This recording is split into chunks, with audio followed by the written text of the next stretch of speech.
Oi, professor.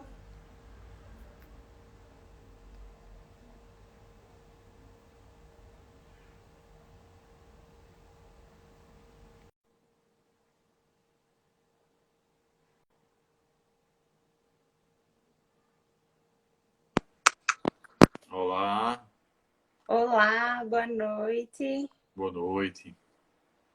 Tá me ouvindo bem? Ou acho que eu vou colocar os fones para ficar melhor, certo? Tá, mas estou ouvindo. Eu digo melhorou. Tá bom. Deixa Tá eu só certo. aceitar aqui. Tá Deixa eu- faltando o doutor César, né? Ah, chegou. Olá, estou aqui.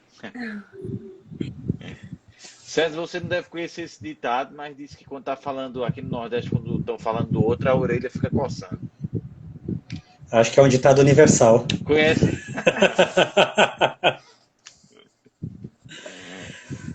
Certo, certo. Pois é, um prazer imenso poder falar de um assunto tão importante, né, Jamerson? Tão em Exato. alta, tão fundamental, ainda mais na pandemia, né? E ainda mais que demanda tanto de nós, de qualquer profissional da área de saúde, desde aqueles que lidam com saúde mental diretamente, como você, quanto os que lidam de maneira indireta, porque tanto a geriatria quanto a psiquiatria são fronteiras universais. Todo mundo tem uma avó, todo mundo tem um avô, todo mundo tem alguém conhecido, se já não é idoso, então É, todos e, os dois termos são interseções de interesse de todo mundo, eu acho. e se tudo der certo, todos nós seremos idosos, né? É, Amém. no- Um é, dia. é até os que não pensam que vão envelhecer, como nossa aluna que está apresentando. O envelhecimento é uma coisa distante até um certo ponto da vida, quando você começa a se dar conta que ele começou a acontecer desde o momento que você nasceu, né? Verdade. Exato. E um dos segredos do envelhecimento é esse, a gente vai conversar sobre isso, de você ir se adaptando a cada fase da sua vida e já ter um olhar melhor para as fases seguintes, né? E falando que você comentou da questão da geriatria e da psiquiatria, saúde mental está em tudo na nossa vida, né? Quanto mais conhecimento a gente tiver de saúde mental, melhor é a nossa qualidade de vida, melhor é a nossa relação com os outros e melhor é a nossa relação com a nossa própria pessoa, né? Tanto com o presente, com as aspirações do futuro, quanto com o passado, né? Um professor meu comentava muito que um dos segredos da felicidade é fazer as pazes com o passado, conseguir viver o presente com uma visão realista, otimista do futuro, né? É verdade. Eu negligenciava o otimismo, sabia? Eu tinha um realismo meio Dostoiévski, lá Dostoiévski, que me prendia muito no pessimismo. Era um realismo que me prendia no pessimismo. Mas depois Aquele eu extremo, né? entendi Não que criar expectativa, né? o encorajamento faz parte do tratamento. O Exato. encorajamento. Então, já que já entrou um pessoal aí, vou apresentar para vocês, né? Introduzir aqui a live. Nosso projeto iniciando a nossa primeira live, o projeto de pesquisa sobre multidimensionalidade dos cuidados da saúde da pessoa idosa, um projeto orientado por professor César, médico psiquiatra, professora Fabiana, enfermeira, e professora Luiziane, odontóloga. Né? A gente visa trazer justamente esse olhar mais atento, mais diferenciado para a saúde dos idosos em diferentes âmbitos, seja no hospitalar, seja na atenção básica, nas instituições de longa permanência, porque a gente sabe que o contexto que eles estão inseridos vão afetar, né, impactar diretamente na saúde deles. E a gente quer trazer esse olhar não só para os idosos em si, mas para aqueles que estão ali com eles, sejam os profissionais de saúde, sejam os cuidadores. A gente também sabe que a carga que essas pessoas recebem, tanto no trabalho, tanto como emocional, também é muito grande. E isso também vai influenciar na saúde dos idosos. Nosso projeto é em campo, mas infelizmente ainda não tivemos a oportunidade de estar lá pela pandemia, mas se Deus quiser, assim que as coisas melhorarem, estaremos. Enquanto isso, vamos aqui nas nossas lives também trazendo para vocês, para todos que estão assistindo, a importância, né, desse cuidado, dessa atenção aos idosos. E hoje a gente vai fazer nossa primeira live falando sobre a saúde mental dos idosos durante a pandemia e convidamos tanto o professor César, o médico psiquiatra, como o Dr. Jamerson, geriatra. Então, agora com vocês, eu vou ficar aqui só assistindo e no final a gente abre para fazer as perguntas, tá? Do pessoal. Tá certo. Vamos lá, então. Acho que uma coisa importante falar, né, é começar a falar sobre o próprio envelhecimento em si, né? Que a gente sabe, idoso é considerado nos países desenvolvidos acima de 65 anos, nos países em desenvolvimento, como o Brasil, acima de 60 anos, mas parece que você tem um corte no tempo, né? Ó, hoje eu virei idoso. Hoje eu tenho alguns privilégios na sociedade. E, por outro lado, eu tenho o rótulo, né? Na verdade, a gente tem que entender o envelhecimento como um processo contínuo, né? Onde esse ponto delimitado na idade cronológica é uma divisão arbitrária, né? Porque, na verdade, o envelhecimento é um processo que não é só a questão da idade cronológica, né? Acho que um aspecto importante da saúde mental é a gente falar dos desafios do envelhecimento, né, Jamerson? Exato.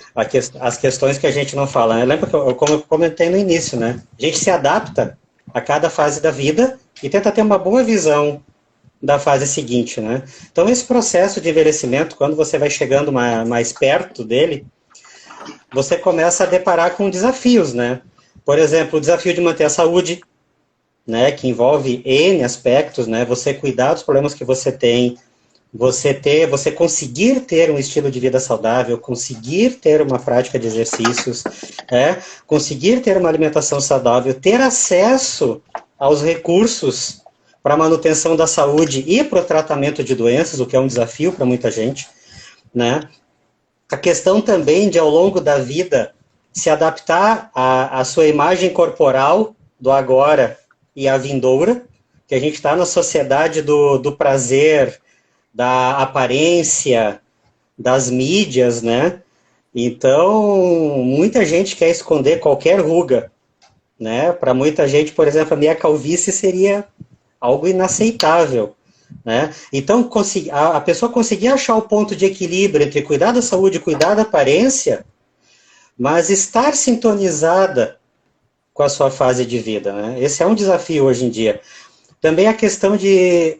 a gente tem o hábito de fazer avaliações da vida. No envelhecimento, muitas vezes é um desafio fazer uma avaliação da vida. Por quê? Porque nessa avaliação, você tem um desafio, que são os enfrentamentos, né? Você lidar com as perdas, lidar com os lutos, que você vai envelhecendo e você vai perdendo pessoas nessa caminhada. E quanto mais você avança no envelhecimento, obviamente mais pessoas queridas, pessoas conhecidas você perde, né? Lidar também com as doenças que podem ocorrer nesse período, tendo uma visão de que envelhecer não é doença. Algumas doenças ocorrem com o processo de envelhecimento, mas envelhecimento não pode ser visto como uma certeza de múltiplas doenças, né?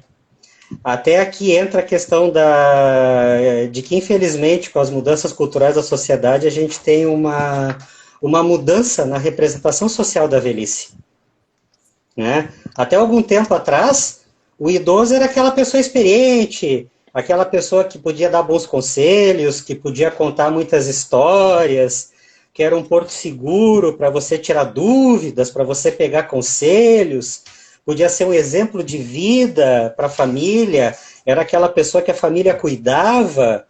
Hoje em dia se valoriza tanto a juventude, as posses, a fama, e em muitas famílias o idoso vira aquele cara que dá trabalho, aquela pessoa que a gente vai ter que cuidar, aquele que a gente vai ter que levar ao médico. Então é muito importante se trabalhar na sociedade a recuperação da representação social do idoso como uma pessoa importante na sociedade, importante na família, né? Aquele exemplo e a representação daquele ponto onde nós todos chegaremos um dia. Então, conseguir valorizar isso, né? E aí, nesse contexto de perda de representação social, entra também a questão da aposentadoria, né? Porque na nossa sociedade também se valoriza o trabalho, né? Até, em muita medida, o status desse trabalho. O que que você faz? Então, aí, muitas vezes é um desafio para o idoso a aposentadoria, né? Se ele vai conseguir ficar sem o trabalho, qual é o impacto do trabalho na vida dele, se ele pode substituir esse trabalho por outra coisa, ou se ele pode seguir com outro trabalho, que ele possa seguir desenvolvendo como um misto de ocupação e prazer para ele, né? Tem também a questão, acho que entrando nisso, né, a questão das posses, né? Que a gente começa a perceber no decorrer da vida que o que é mais valioso o dinheiro não compra. Então, trabalhar essa questão da representação social do idoso, junto com a questão de que ele precisa começar a valorizar mais os vínculos, as experiências, as pessoas, né? E esse é um desafio para muita gente, ainda mais nessa pressão cultural que a gente tem do ter acima do ser, né? Que eu tenho que mostrar estar bem sucedido, que eu tenho que ser curtido, que eu tenho que ser invejado. Na verdade, não, eu tenho que estar bem comigo e me dar bem com as pessoas. Né? Aí, Jamerson, tem aqueles estudos clássicos que mostram, né? Quais são os maiores determinantes da longevidade? Um estudo mostrou que a qualidade das relações interpessoais é mais importante do que a genética para a longevidade, né? E aí entra o último desafio, mas que alguns consideram mais importante do envelhecimento, se adaptar às mudanças de relações entre as gerações, né? A forma como a gente lida, por exemplo, com os filhos, vai mudando à medida que a gente vai envelhecendo e eles vão crescendo. A forma como a gente lida com os netos, que os netos vêm, e como essas gerações conversam entre elas, porque a qualidade das relações é um forte determinante da qualidade de vida do idoso e, por consequência, da saúde mental dele, né? Acho que eu já falei bastante, né? Para passar, Não, contextualizar com o Jamerson aí. só comentando, você falou de muitas coisas importantes. Você começou falando do conceito de envelhecimento, né? Eu conheço pessoas de 80 anos que têm a cabeça de jovens e conheço jovens de 20 anos que têm a cabeça de velhos. Eu sempre digo aos meus amigos que eu não tive adolescência. Eu virei velho depois da infância. Desde os 12 anos eu já sou velho. Eu sou velho desde 12 anos. Eu sou uma das pessoas que tem cabeça de velho mesmo. Sempre me comportei assim. Pelas responsabilidades da vida, pelos meus hábitos, por ter uma personalidade meio sotúrnica, por gostar dos meus livros dessa biblioteca. Mas assim,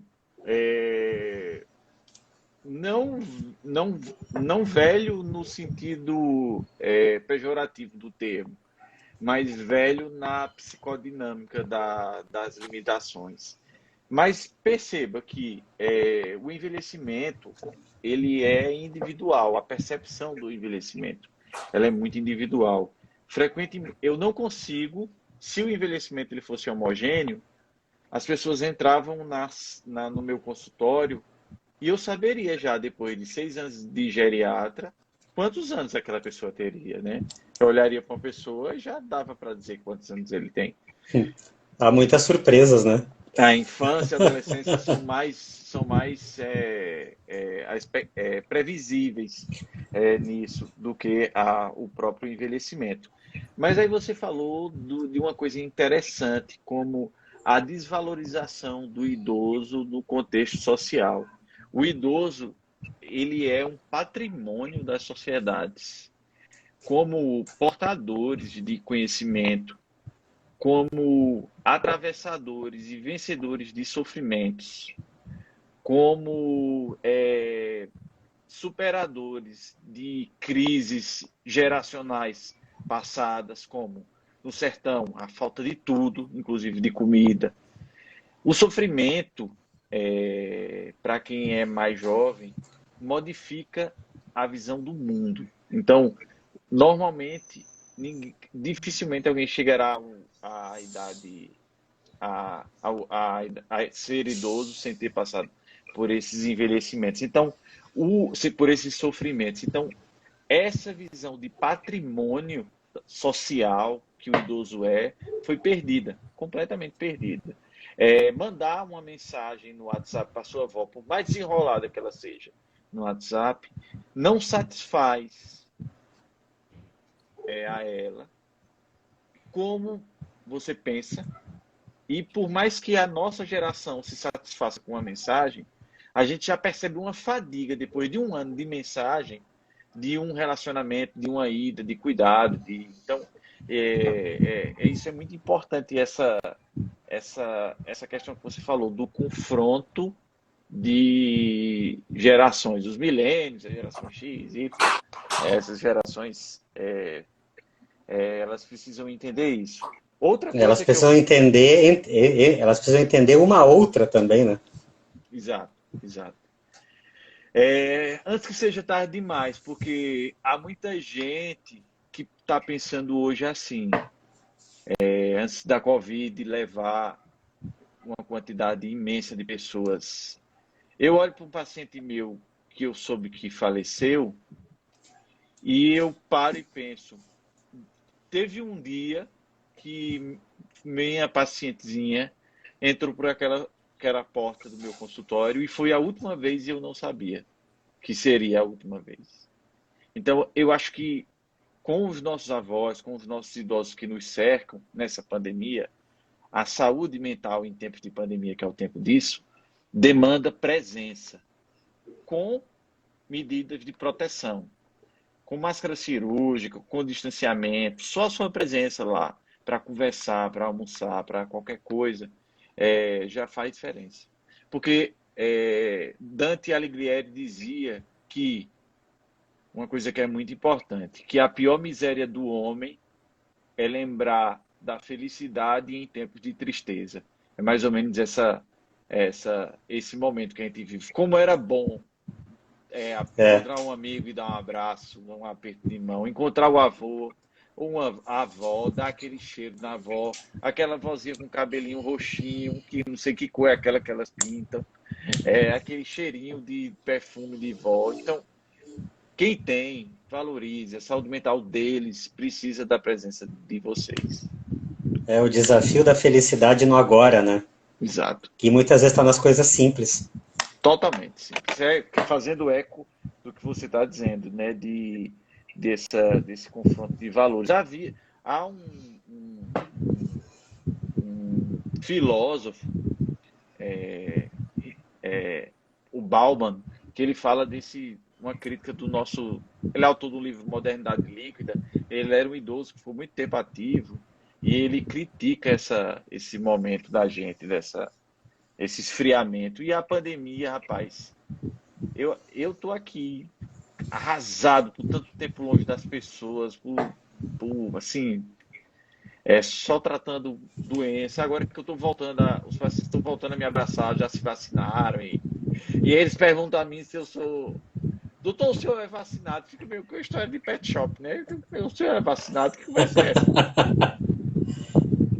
Bom, a gente está com Face Shield fazendo vacina, né? Exato. Então, acho Parece que o cão. já dá para se aproximar das pessoas, dos pacientes idosos. Só para complementar, só para falar outra coisa que você, nessa primeira parte que você falou, existe um termo que é usado para designar todo preconceito relacionado à idade. Esse termo se chama de etarismo.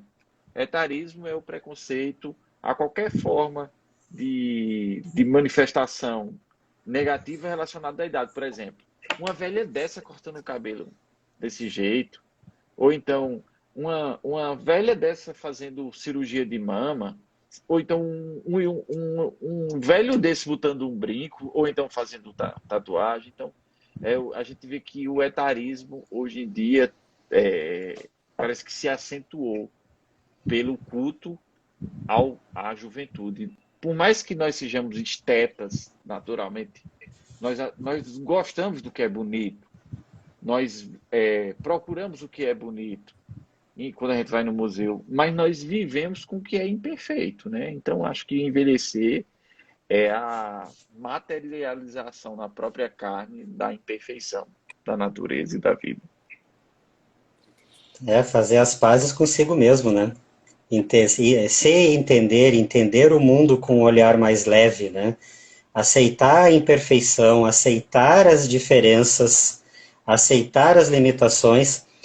Uma coisa que a gente sempre reforça com os pacientes é o que é aceitar, né? A gente precisa dizer, aceitar não é desistir, aceitar não é se entregar. Aceitar é entender, é compreender. Por exemplo, quando a gente depara com algum problema que nos causa raiva ou algum outro tipo de sofrimento, se a gente não entender o problema para daí resolver, se a gente só se rebelar, nós temos dois problemas. Né? E isso não se refere apenas a coisas do dia a dia. Se refere a conflitos, a perdas, a sonhos não realizados, a problemas passados, presentes e futuros. Então, conseguir ter uma visão leve de tudo isso, sintonizar com a fase que você está vivendo e conseguir viver o agora, viver o presente, valorizar o que é importante, né? Aquilo que o dinheiro não compra, que é o bem-estar consigo mesmo, as relações sadias com as pessoas, né? Um estilo de vida leve. E realmente a gente está numa sociedade assim em que cada grupo se apropria das coisas como se fossem suas, né? Aí vem esses etarismos, né? Porque parece que até tem um grande exagero nisso aí, saindo um pouco do etarismo, a questão dos grupos se apropriarem, aquela questão polêmica de apropriação cultural. Como? A cultura é um fenômeno mundial de troca incessante, sem dono. Cultura não tem dono. A cultura é alimentada por cada ser vivo a cada segundo no planeta. Então, ela é um fenômeno dinâmico que não tem fronteiras, né? E isso tem que valer para as relações entre as gerações. Né? Que o idoso pode, sim, fazer tudo que qualquer pessoa de outra idade pode fazer. Eu conheço muitos idosos que são muito mais ativos intelectualmente e fisicamente do que pessoas com metade da idade. Aí entra o que eu falei no começo, né? Envelhecimento não é doença. Envelhecimento, você não bota uma pessoa numa caixinha e diz, agora você é velho. Não. Aí apenas o tempo seguiu dentro da trajetória daquela pessoa. E ela tem que ser respeitada dentro dessa realidade. E valorizada nesse contexto. Um grande exemplo disso também que eu vejo é muito na academia. Quando eu vejo os idosos botando muito peso, corre na esteira, não vou nem mentir que às vezes eu fico impressionada. Assim, nossa, tá melhor que eu. Eu diminuo às vezes o peso que eles colocam. E a academia para e olha, né? Exatamente. Exatamente. Você falou também dessa questão, que uma questão que você levantou, que é uma questão que nós todos ficamos estarrecidos e perplexos, que é um fenômeno da finitude. Eu acho que a pandemia trouxe a finitude para os nossos pensamentos diários. Um exemplo foi Paulo Gustavo ontem, que foi uma coisa chocante pela juventude, né? E tantas outras pessoas morreram, mais de 400 mil pessoas morreram. Assim, feliz a família que não teve uma pessoa que morreu até agora por Covid, né? Então, eu acho que a finitude no idoso, ela já era mais presente e eles encaram melhor do que os jovens. Eu percebo que o pânico com relação ao medo de morrer neles é pior. Na pandemia, a minha percepção é que houve uma piora da saúde mental como um todo. Quase ninguém, eu acho que eu não conheço com certeza pessoas, eu digo que assim, estou melhor agora no mundo assim. Não tem quem conheça. Assim, ninguém me disse assim isso. O que eu vejo é que os idosos estão mais ansiosos, aqueles que tinham uma tendência a comportamentos obsessivos, esses comportamentos se acentuaram, especialmente relacionados à Muito. limpeza, distúrbios do sono por uso de dispositivos de luz de fundo, como celulares, tablets, e até a perda dos compromissos, perda funcional. Houve idosos que passaram anos para se engajar numa rotina de fisioterapia, de pilates, de idas às suas comunidades religiosas, encontros de amigos. Esses encontros, esses grupos demoraram anos para se formar e esses hábitos demoraram anos para se formar. E de uma hora para outra, esses hábitos foram interrompidos e hoje o que se tornou o hábito é não ter mais essas coisas. Então, a luta atual é para voltar a fazer, porque o padrão é não fazer atualmente, não fazer atividade física, não fazer. Então, eu percebo que houve há sócios da Covid que lucraram muito. Os laboratórios, a indústria farmacêutica, a indústria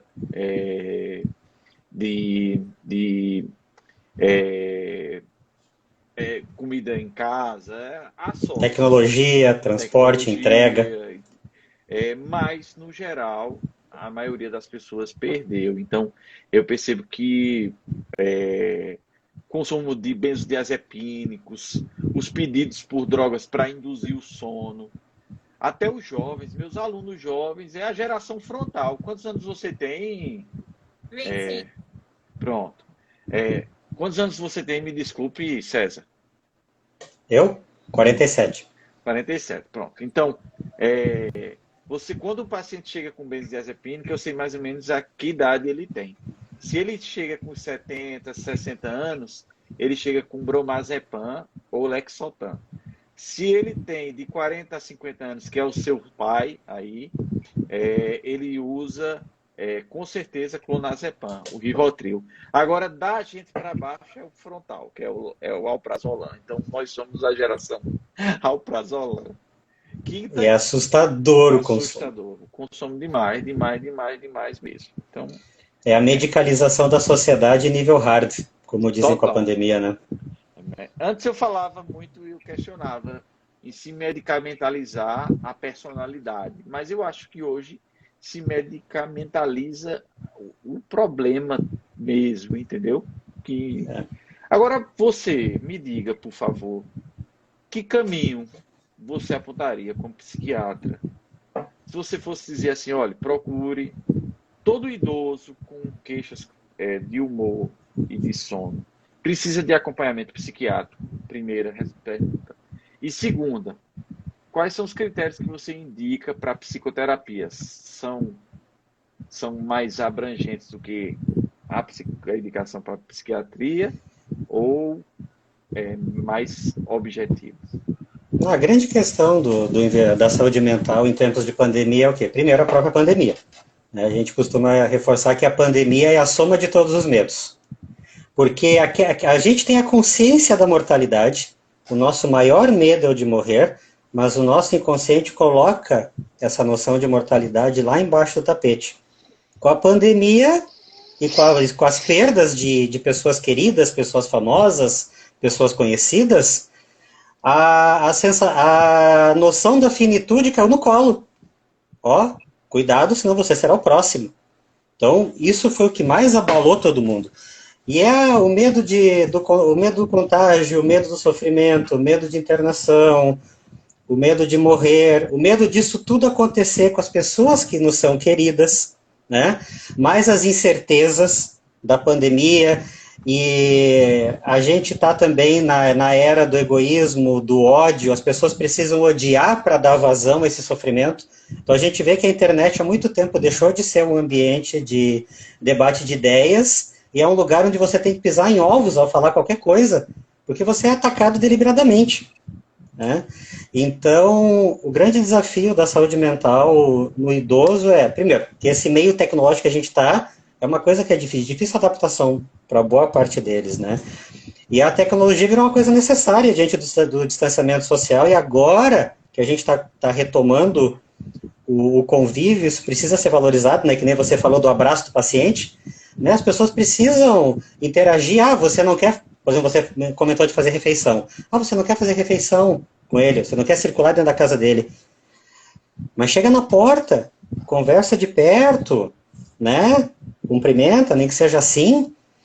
Mas ter o contato, pegar a expressão corporal, a aparência da pessoa, a entonação de voz na presença, é isso que a nossa cognição pede, é isso que o nosso cérebro aprendeu a interpretar nas relações.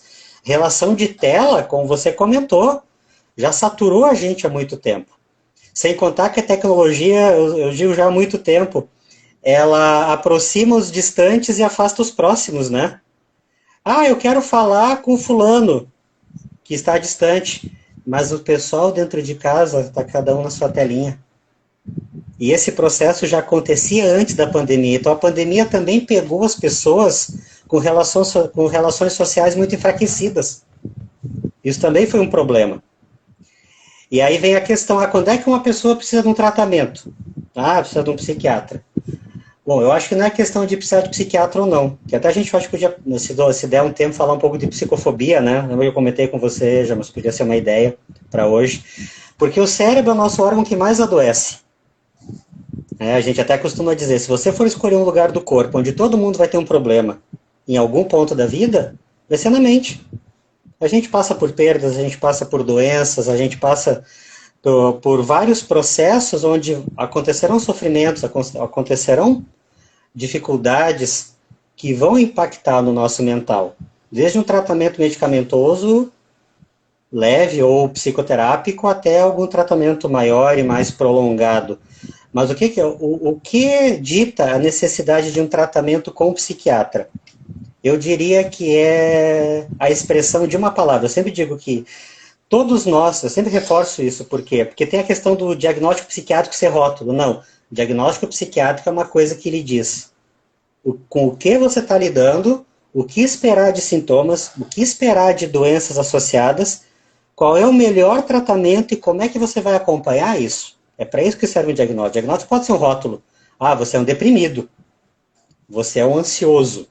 Né? E nesse sentido a gente evitar se autorrotular. Né? A gente até tem a nossa piada no nosso meio, né, Jamerson, da medicina, que a gente não tem coragem de ler o CID, né? A classificação das doenças. Por quê? Porque você vai se identificar com um monte de coisas ali. Porque nós temos traços. Nós somos uma soma de diferentes aspectos que dão as personalidades diferentes, os jeitos de funcionar diferentes. O que me diz que eu preciso tratar algo? Eu sempre reforço que é uma palavra: prejuízo. Você tem algo que lhe dá um grande prejuízo em termos de relações, em termos de desempenho laboral, em termos de autocuidado, de enfrentamento de situações, de autoimagem. Você tem algo que lhe impede de relaxar, lhe impede de interagir de uma forma sadia, lhe dá um sofrimento psíquico grande, decorrente do meio ou de coisas internas suas. Há coisas que você não tolera de jeito nenhum, mas você sabe que outros toleram. Então, um prejuízo grande é o que nos diz que você vai tratar. Porque você pode ser mais introspectivo, mais expansivo, você pode ser mais ativo ou mais parado, você pode ser festeiro ou caseiro, e está tudo bem. O que dita a necessidade de tratamento? É você ter a percepção de um prejuízo. Eu sempre digo isso. E aí, o tratamento não necessariamente é um tratamento com o psiquiatra. Até porque, como eu disse, o cérebro é um órgão. Você pode ter questões físicas, você pode estar usando um medicamento para outra coisa que está prejudicando o seu mental, você pode estar anêmico, você pode estar com problema de tireoide, você pode estar com outras coisas, você pode ter uma dor crônica que está deixando você deprimido, irritado. Então, investigar a saúde física, investigar hábitos também. Exercício aeróbico é o melhor ansiolítico que tem, se for acessível, ajuda demais. As relações, como tudo que a gente conversou agora, que são o aspecto mais importante da existência humana. Você tem relações sadias. E você ter boas lembranças das relações que se foram, e ter relações sadias nas relações presentes, e com isso, ter uma relação sadia com você mesmo. E aí você avaliando isso tudo e vendo que tem uma necessidade de um tratamento, porque os sintomas são de moderados a intensos, você precisa sim de um tratamento psiquiátrico, porque o medicamento vai fazer diferença e vai dar qualidade de vida. Mas nem sempre você precisa de medicamento. Mudança de estilo de vida, trabalho nas relações, identificação de problemas físicos são os principais pilares. E aí, entrando na segunda pergunta, a questão da terapia. Eu tenho a ideia de que terapia, se a gente pegar todas as intervenções em saúde, terapia é a intervenção em saúde que você pode prescrever para 100% da população. Porque todo mundo tem algo a contar que não é algo para conversa com amigo, conversa com vizinho, conversa com parente, conversa com cônjuge. A cada interlocutor que a gente tem, a cada pessoa com a qual a gente conversa, a gente modula o que a gente fala. Não só conscientemente, inconscientemente também. Porque a nossa mente às vezes tenta nos proteger de alguma forma de algumas coisas. E o terapeuta, eu brinco que é a Suíça, né? É o território neutro. Ele não é amigo, não é vizinho, não é parente. Ele é um profissional treinado e ele garante sigilo. Então, a terapia sempre pode ajudar. Você está sobrecarregado, você está estressado, estamos todos com a pandemia sobrecarregados, estressados, bombardeio de notícias ruins. Com a pandemia, os nossos problemas não tiraram férias, né? Muitos deles aumentaram. Então, a gente tem uma tensão muito grande, uma bagagem que a gente precisa colocar em algum lugar, a gente precisa discutir com alguém. Então, acho que terapia sempre é válido, né? Até, né, Jamerson, muita gente comenta, não sei se você escuta no consultório, mas com a minha idade, fazer terapia... Né? Terapia não tem idade. Né? Qualquer pessoa que se sinta necessitada pode fazer. E até uma pessoa que não veja uma necessidade clara, mas que gostaria de trabalhar algumas coisas, de aprimorar o seu funcionamento, nossa, faça terapia. Eu só faço Não sei se eu respondi. Respondeu, totalmente. Só faço uma observação que, por exemplo, do cotidiano da minha prática, os quadros demenciais. Muitas vezes os quadros demenciais mais avançados, o paciente não tem uma ancoragem do insight suficiente para psicoterapia. Aí eu acho que às vezes essa situação fica bem difícil de trabalhar. Mas fora essa situação, aí é complicado. Serve a todos mesmo. E no comprometimento cognitivo leve, né, quando o idoso tem algumas limitações até de memória já no dia a dia, mas ele ainda é lúcido, orientado, com uma boa capacidade de entendimento, ele pode se beneficiar da terapia. A terapia pode acompanhar o paciente nesse processo, né? A demência é uma causa de a depressão é uma causa de pseudodemência. Então, às vezes, o comprometimento cognitivo leve se resolve quando se trata de demência e o paciente deixa de se enquadrar no padrão do psicológico. A depressão e a ansiedade podem ser pseudodemências no idoso, né? Porque na depressão, ele está menos vigil, ele presta menos atenção nas coisas, a cabeça dele está envolvida em sentimentos ruins, em ruminações de coisas negativas do passado, numa visão pessimista de presente e futuro, numa falta de perspectiva. Então ele fica mais lento, a memória fica ruim, o foco se perde, pode desorientar em tempo e espaço. Demência. Não, depressão. Ansiedade também pode ser uma pseudodemência. Você está com a cabeça tão cheia, tão preocupado com o passado, presente e futuro, incapaz de relaxar, dormindo mal, comendo mal, você também perde foco, a memória fica ruim, você se desorganiza, você se agita, você oscila de humor, né? Então, na verdade, a grande falha que se a gente pode pensar no corpo como máquina, a falha mais frequente do ponto de vista biológico que nós temos é no sistema de regulação do humor. Então, depressão e ansiedade são as doenças mais prevalentes no ser humano, né? E a gente tem que lembrar que elas são extremamente prevalentes na velhice, até pelos desafios que eu falei, né? Do envelhecimento. Então, se a gente não atenta para isso, a gente vai para quê, né? A demência chegando. Aquela velha piadinha, né? O alemão tá chegando. Né? Em alusão ao sobrenome do Alois Alzheimer, né? O alemão tá pegando você. E, na verdade, pode ser questão de estilo de vida, relações, doenças físicas ou transtorno de humor. Ou a combinação de tudo isso. Né? Como é que estamos de tempo? Acho que fomos uns 40 minutos já, mais ou menos. Certo. Querem que Tem eu. eu abra as perguntas aqui que já mandaram? Deixa eu ver. Até antes tem um comentário, tem um comentário interessante aqui que eu vi da minha mãe, né? A minha mãe colocou aqui: eu não me sinto na idade que tenho. E isso é muito bom. Naquele sentido assim de eu preciso me sentir bem do jeito que eu tô. Né? E trazendo até um exemplo que aconteceu recentemente do que vocês falaram, foi o aniversário da avó de uma amiga minha. E elas estavam sem se ver durante a pandemia toda, só falando em WhatsApp e tudo mais. Ela resolveu ir lá levar uma plantinha para ela e deixar na porta do condomínio. Aí quando chegou lá, falou: vó, vim aqui na portaria só deixar uma plantinha para a senhora de lembrança. Ela falou: não, espera aí que eu vou lhe ver só do carro. Ela chorou, ficou feliz demais por ter ido lá, por ter deixado a planta. Na verdade, ela estava feliz só em ver. Eu não acredito que você lembrou, chorou. Então, assim, como só a presença, só o fato dela ter ido lá foi tão satisfatório para ela. Exatamente. Quando os pacientes, até quando estão voltando para a consulta no HU, doutor, que bom lhe ver, não sei o que, aquela coisa. Uma coisa básica assim, o paciente diz: nossa, você está muito bem, está recuperando as atividades, está caminhando, está andando de bicicleta, os netos estão em casa, né? Então a gente pode se ver daqui a 3 meses. Não, doutor, eu quero lhe ver todo mês. Exatamente. Ok. Temos a primeira pergunta aqui. Quais as principais queixas que os senhores têm recebido dos idosos em relação à saúde durante a pandemia? Eu diria que, sem sombra de dúvida, até por tudo que a gente falou aqui da minha parte, a questão das relações, do contato.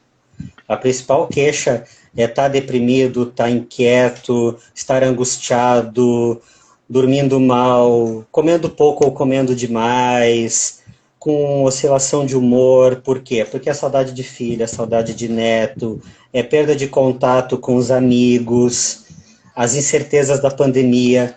Então, a questão das relações, a falta do contato, a falta do convívio, e que a tecnologia ameniza, mas não substitui, disparado para mim no consultório, é a principal queixa.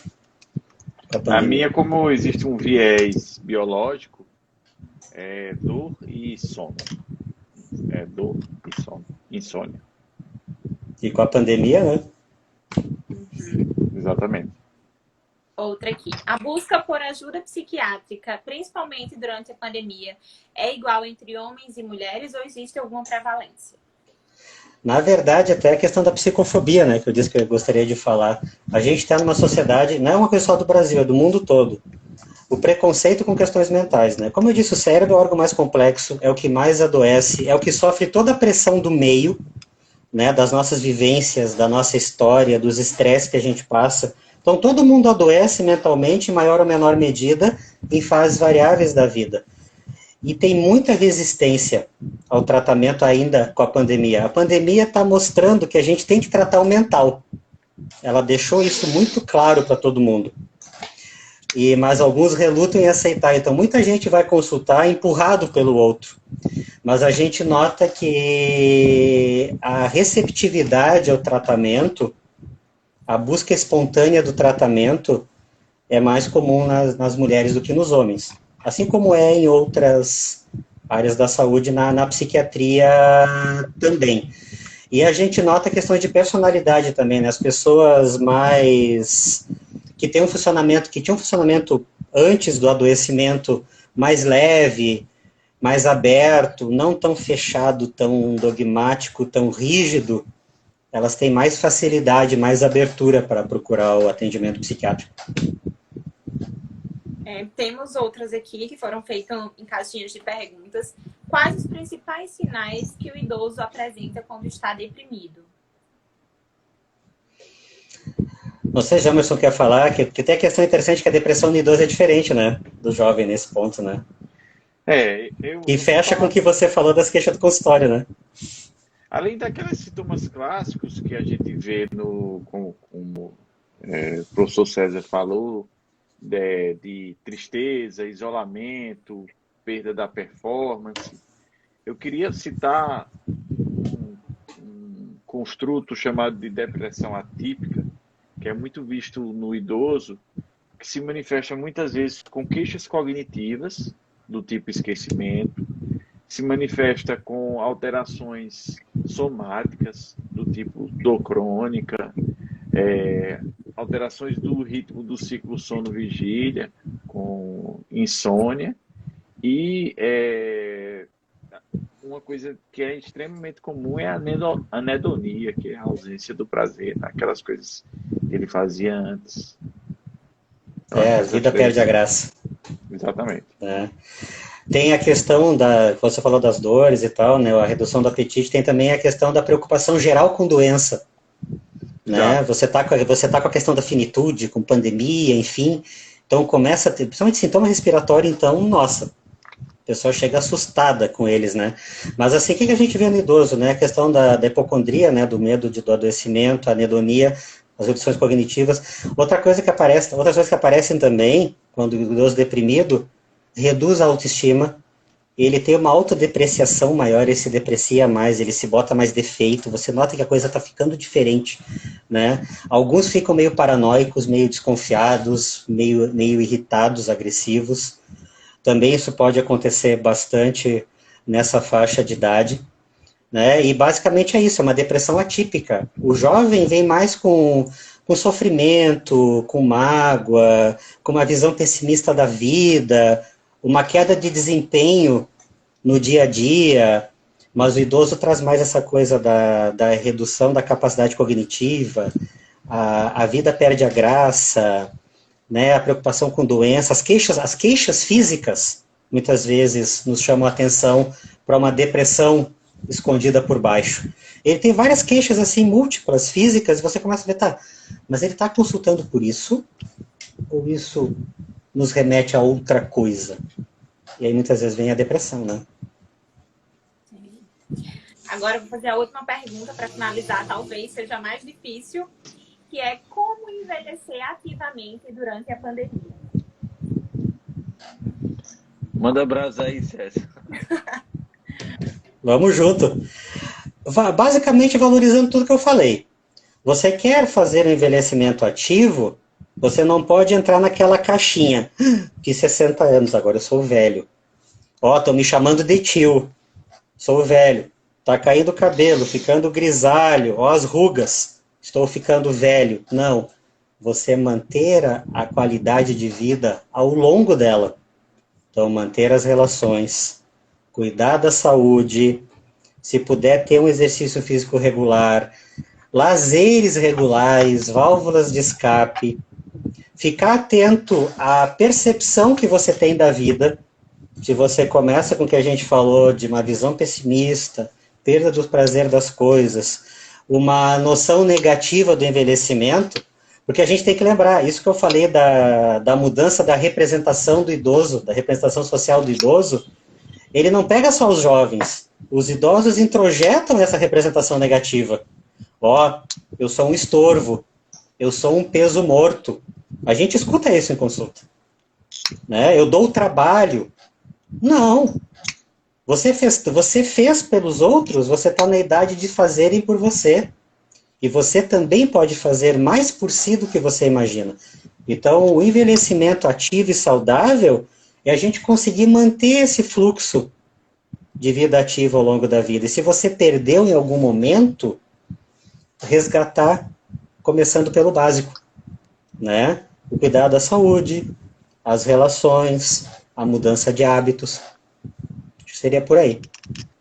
É tirar o foco da medicina laboratorial, exato, farmacológica e colocar no comportamento, nas escolhas.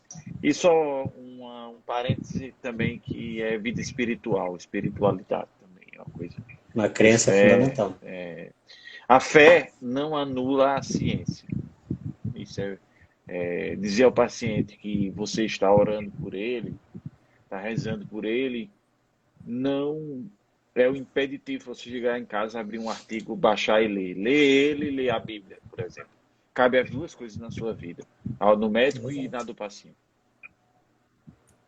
Verdade. Então é isso, professores. Gostaria de agradecer imensamente a vocês por terem aceitado o convite. A discussão da gente aqui foi excelente. Muitos comentários aqui elogiando, palmas. Acredito que resultou numa reflexão em todos que estão assistindo. Então, muito, muito, muito obrigada mesmo. Foi maravilhoso. Um prazer imenso. Abraço. Abraço, César. Beijo para vocês. Obrigado. Obrigada. Muito obrigado. Um grande abraço a todos. Boa noite. Tchau. Boa noite.